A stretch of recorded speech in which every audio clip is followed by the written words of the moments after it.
Are you tired of seeing too many holidays filled in the calendar app that you don't celebrate on your Xiaomi phone? In this tutorial, I'll show you how to quickly show or hide holidays in your calendar so you can keep it organized just the way you like. So without making any delay, let's jump right in.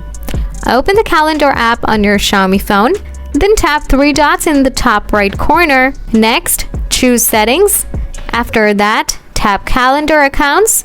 Here, you will find options like local calendars, holidays and country name, and Gmail account. Now, if you want to hide holidays, just unmark the holidays and country name. Or, to show holidays, keep this option turned on. And there you have it. Now you can easily manage holidays in your calendar on your Xiaomi phone to fit your preferences.